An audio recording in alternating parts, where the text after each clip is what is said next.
Serving your football team. Buses run every 10 minutes. Avoid the traffic. Don't get stuck in the delay. Get Ipswich buses today. A single from only £1.20, a return from only £2. Find out more information at www.ipswichbuses.co.uk. Ipswich Buses, proud to partner with Talk in Town.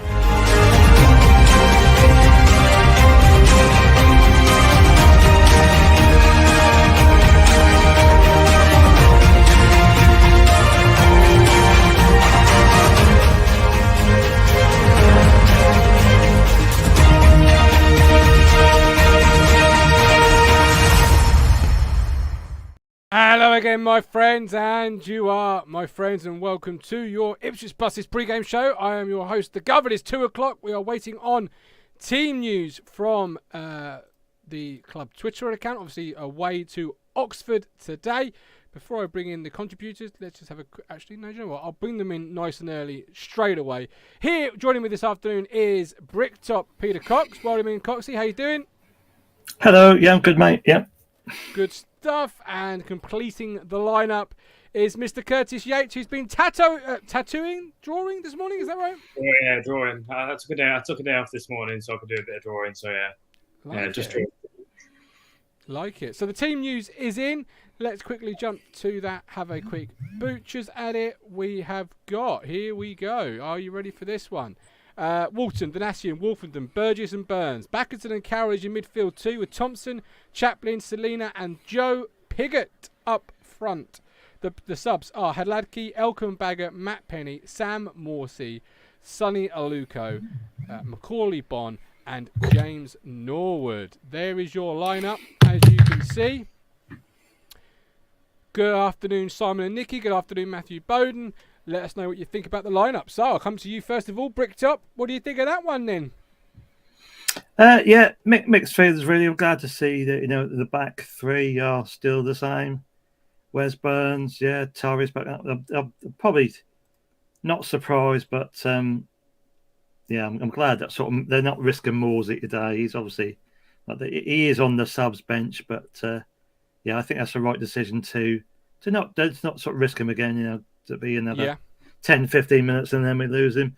Tom Carroll, my personal jury's out on him. And, I'm not a big fan of Chaplin and Selina in the same team. I don't think it works. But come on, the pig. You got another chance today. Come on, the pig. You got another chance today. Yeah, obviously, Morsey, we believe, well, not believe, we probably know, Curtis, that not quite fit enough to start. Carroll and Backus in the midfield, two away at Oxford. Does the fact Oxford like to play on the front foot help them too today, do you feel? I don't know. With that midfield too, we're kind of backed into a corner with them, aren't we? We are. We don't really have many options to go with in the middle, and it is very mix and match at the moment. Unfortunately, I'm still not on the Backinson bandwagon at the moment. I don't really see what he actually offers us. But then again, who knows? It might work out today. I think Tom Carroll has grew into his spell with us. I think he started off quite lackluster, and I think he has grown into it. So fair play to him. But no, I think Pete's right there. Morsey's on the bench, but I mean, I imagine that he will come on as a second half option if needed. I think it's just me and you at the minute, Yatesy. Yeah, do you think that's the right decision, having Morsey on the subs after last week, and doing that way? You said probably bringing him on the second half, and yeah, I mean, I put a tweet out the other day saying how I thought having Morsey, I thought any kind of Morsey within the squad was a bit of a danger to him long term wise. I thought if you can give him an extra week's rest, then so be it. Because at this moment in time, it is unlikely that we'll get the playoffs. I know people want your best team to try and get there, but if it means leaving him out for an extra week, I don't see the harm in doing it. And we shouldn't really have to rely on a player so much for one game. And that's the blessing we have with having no midweek fixtures now, is that we can give him another week's rest, especially if the injury is it is a dangerous one, because if you start letting that hamstring flare up, and you're talking weeks upon weeks, possibly even months out. Yeah. So yeah, I think he only comes on today if we are desperate in that midfield. But I'd hope we can do the job without him today. To be honest, I'd hope we can do the job today without him. Yeah, the thing is, Morsey Curtis is, he is such a presence. He's well, we haven't got, let's face it, we haven't got anybody like him there.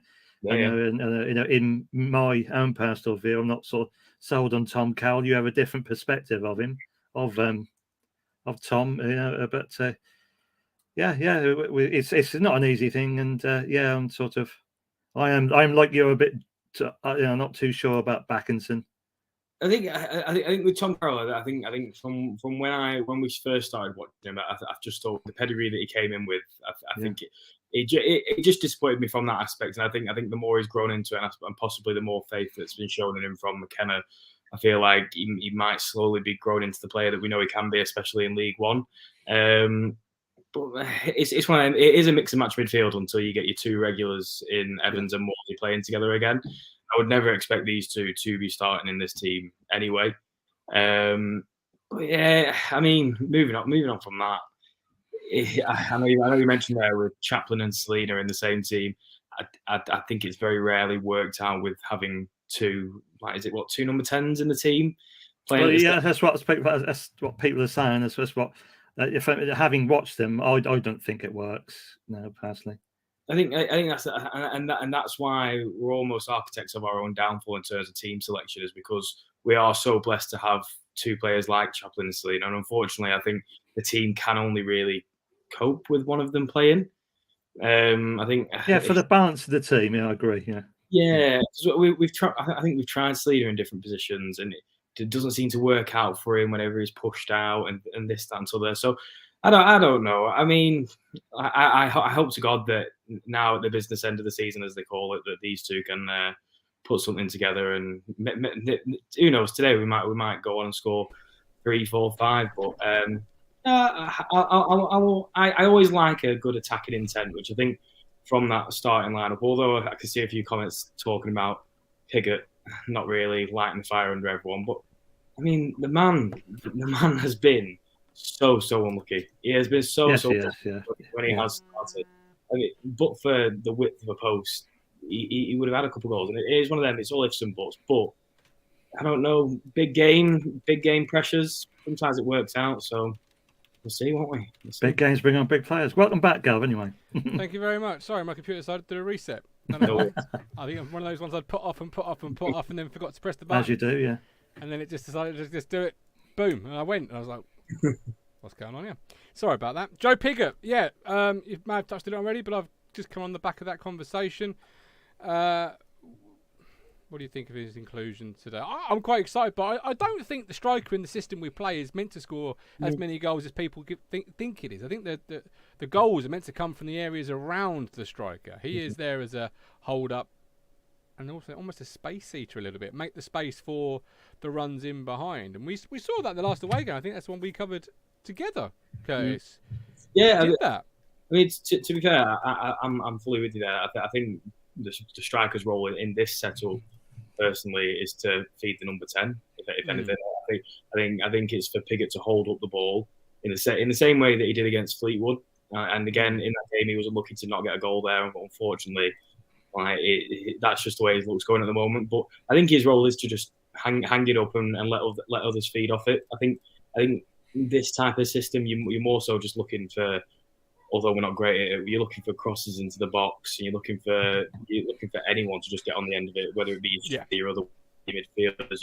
You just wanting to load that box, so it doesn't really bother me. A handful.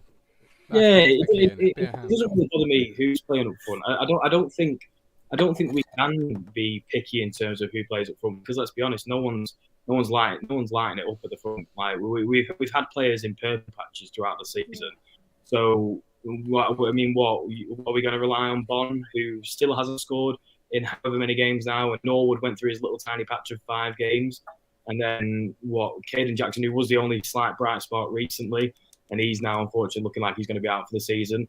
unfortunately, this is the way. It's the way the cookie crumbles. We're going to have to test all our strikers, and yeah, fair play, and give him his chance. Who knows? Like Peter said, there is a chance. There's a chance there that a big game brings on big players. So we'll see. Yeah, obviously, be a handful for the two centre halves, but a sprinkle of goals between now and April 30th, Coxey, would do the world of good for not only Joe himself, obviously, but for the fans whose confidence is either not there or wavering for those that have supported him. Yes.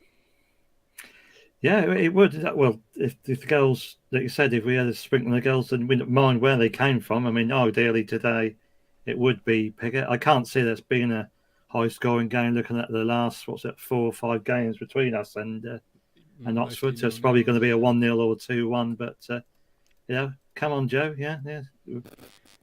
Looking behind Joe, you've got obviously Norman says Selina and Chapman are the right Chapman. I think it means Chaplin are the right choice. We'll have more space to break. We need pace. To Luca is not the right choice for this game. I've gone on record on camera saying I don't like Selina and Chaplin in the same team. They are in the same team again today. Coxey, do you mind Selina and Chaplin in the same team? Well, that was my while your computer was doing its thing, me and Curtis sort of had that conversation, and both of us agree with you that it for us. Well, us trio here now, it doesn't work. We're in total agreement with you, our opinion, and Norman says yay, but we say nay. That's sort of, as Curtis said, two number 10s is probably the thing that doesn't work. Both perform the same role, Kurt, as I'm sure you've probably said, but it's exactly the same. And that's why it doesn't work, because they're almost occupying the same space at times. Yeah, I mean, it's like I said to Coxey then. As I said, this is the issue that we've had pretty much all season with that number 10 position. We stopped our number 10 position so much. We had our Scott Fraser, who then ended up playing on the left. We have Bertrand Selina. We have Chaplin. Like we fully stopped that area. Unfortunately, it's then become the area that we can't really settle on, because we're trying to fit number 10s in here, there, and everywhere because we brought them in. I think, unfortunately, that is an issue that we need to rectify. I think next season we certainly need to settle on one and then a backup, because I think now we're just trying to fill, as I say, what is it? Square holes, round peg, square holes, whatever it is. Yeah. I think at the moment we're just fitting players for players' sake. But it's one of them. I think we all know here it's never really worked for us in the past so far.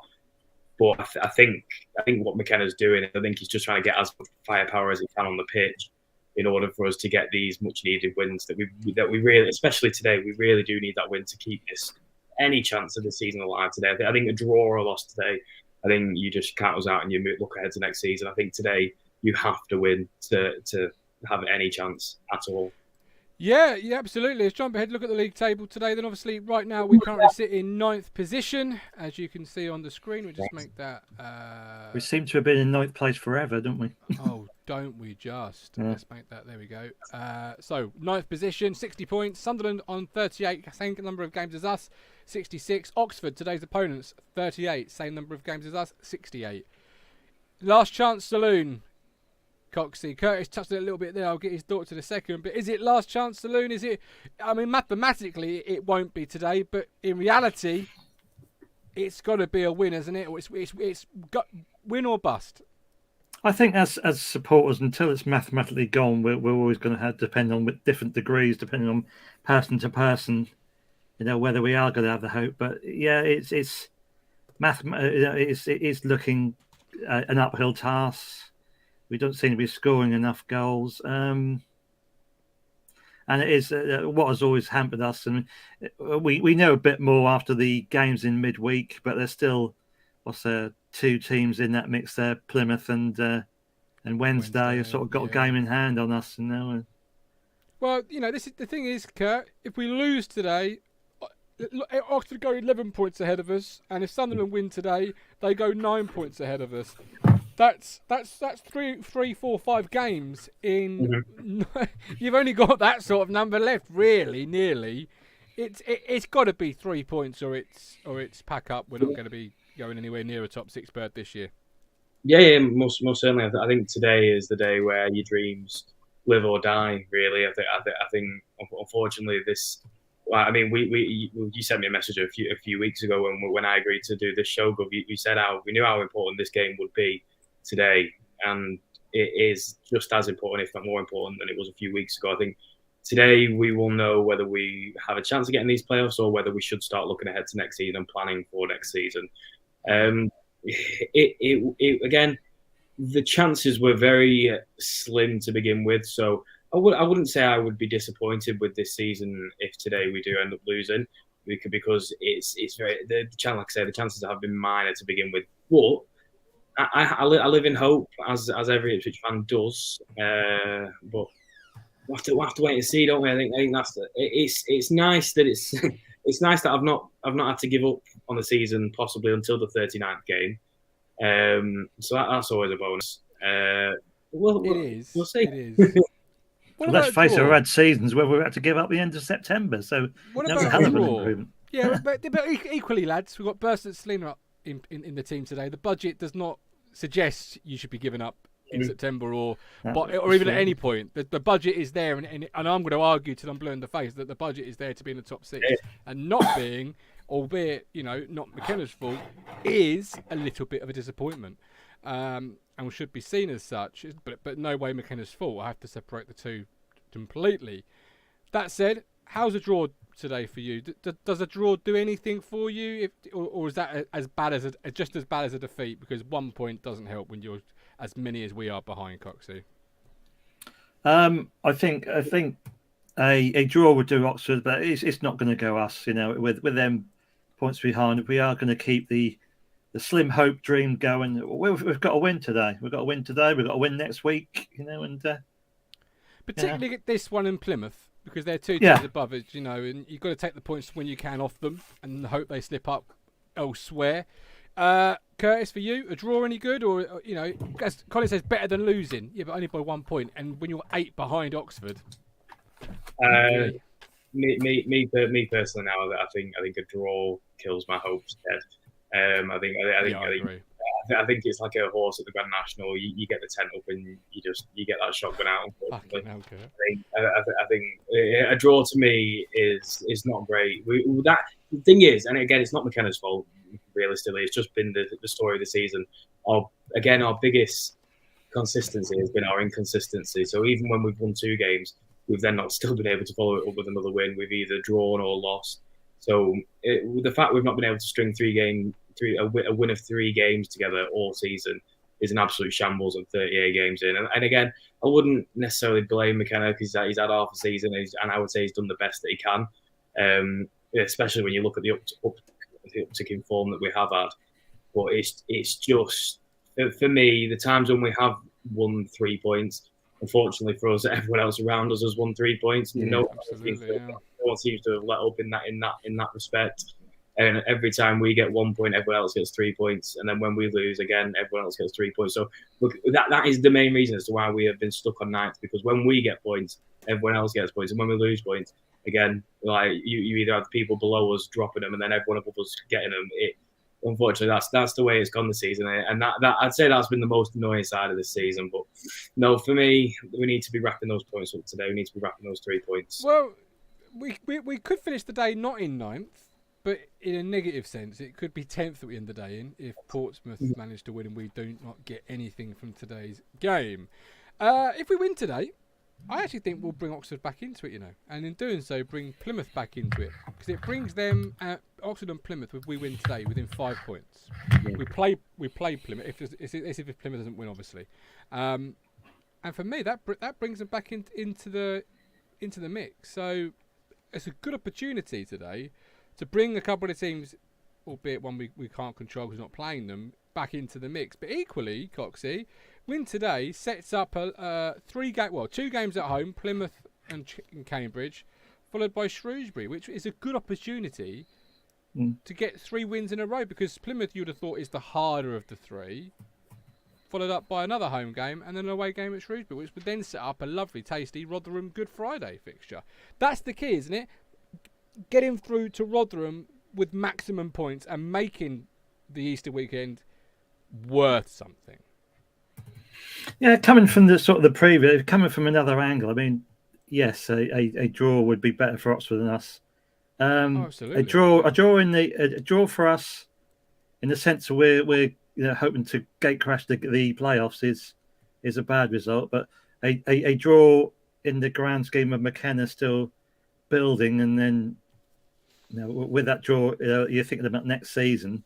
Yeah. Now it's still keeping an unbeaten run and ongoing, but but as you said, win today. If you then get 2 wins and get a win against 2 wins, a win today and a win against Plymouth next week, then Who knows? Yeah, absolutely. get that or lose the 3rd win against the Shrews, and then but it wouldn't. It could. It's not above in Ipswich Town to sort of draw today, draw next week, maybe Well, this draw is against it. Shrewsbury, and then go and beat Shrewsbury, Rotherham on Good Friday and Wigan on the Monday, and that'd be typical of us. No, well, that is an Ipswich move. I wouldn't completely absolve Kieran McKenna though, Curtis. Like Jamie says here, can't put one together, hampered by our start. McKenna done a wonderful job, record point 10 needed for playoffs. Unfortunately, McKenna is a wonderful manager, will be a brilliant manager. I'm so excited for our future with him. This is not about him, but you do also have to face facts. Mm-hmm. Morecambe, Cheltenham was followed up by Fleetwood, and on paper is the chance you have for 3 wins in a row. Let us be honest. Yeah. Mm-hmm. Yeah, no. I fully agree. And the way we played, the way we played in those games, I think if I remember rightly, in the first halves of those games, certainly we should have. Well, the first half against Cheltenham, if I'm right, we should have done it. We should have definitely wrapped up those 3 points. And even in the MK Dons full 90 minutes, I thought we should have got those 3 points. It's all ifs and buts, unfortunately. But I think it is. I do remember at the time, though. I think it was in that Cheltenham game. I said at the time that I thought we dropped off in the second half and allowed them to come back onto us, and that's why we were in so much danger at the time. And what I liked back then was the fact that I wasn't getting fed bullshit from the manager after the game. I think even McKenna came out and said that we allowed ourselves to get into that danger. I wasn't being fed like aggravated responses by Cook after the game. I wasn't getting fed this whole they tried the best, this, that, and other. I got told the truth after the game. I got told that the players did drop their heads, and that's why we allowed them to come back onto us. Again, that's the thing with the inconsistency is our biggest consistency this season. Unfortunately, it has been a case of we've not really been able to keep up that tempo for 70 to 80 minutes, which is what you need to really kill off teams. But again, as you said there, Martin, we've got under this manager now. I do believe that a full summer under him with another good showing of backing throughout the summer, and again taking some players out that he might not fancy, because he might not fancy some of these. January very much was a stopgap for him, and I think you give him a summer, you give him the players that he wants. You look at what he's done with this team, and this team, as you say, should have been fighting for playoffs in minimum this season anyway. And unfortunately, due to the start we had, and I don't mean the first 10 games as everyone said, I mean just the fact that we were undercooked for so long. I think the start we had under him really did screw us in total. I thought he should have been gone by Bolton when we got absolutely twatted at home. But unfortunately, at that time, we just got told that they were gelling. But the future is bright, and if the season ends today, it ends today. Unfortunately, that's the way it's going to have to go. But then we look ahead to next season. We continue, hopefully, on a good form towards the end as high as we can, and then bada bing, bada boom. We'll see where this season takes us. But I'm optimistic. I'm optimistic about it. I am optimistic about it. I don't really see us losing. But when I do say that, I think it tends to be a bad result. So we'll see. We'll see. Okay. All right. Score prediction then as we wrap up the show. We've got Safety Guide 20. Quite possibly the toughest game of the season so far, considering the circumstances. Colin Plum, first 15 today. Absolutely paramount. We don't concede. Get well soon, Colin. Obviously, he's supposed to be at Oxford today, and he's under the weather, mate. So get well soon. Yeah. Bold prediction time then. Let's have it. What's the scores going to be? Get the scores in the doors in the chat. Curtis, kick us off. What's your bold prediction for today's game? I'm going to say 2-1 Town. Oh, I like that. Mr. Plum. Mr. Plum? Oh, sorry. I think I'm calling Mr. Are we playing Coxey. Cluedo here or something? All of a sudden? Coxey, sorry. Yeah, as I said, I think there's going to be a tight game. I won't go for my usual 2-1, but I will say 1-0 to Ipswich today. 1-0 Ipswich. Okie doke. It'll be a tight game. We are back at full time with the Fans React show, so do join us then. Hopefully my computer will have sorted itself out, or it'll be out the window by then. But do join us regardless. Thank you for stepping in so suitably today and competently today, Curtis and Peter. Thank you both. But yes, let's hopefully celebrate 3 points at 5-5, shall we? We'll be here no matter what, yeah. Fingers crossed. And Donashin's captain. Looking forward to seeing what he can bring to the party today in Morsey's absence. But until full time for the Fans React, we will catch you all Kind of Blues on the 90 minutes.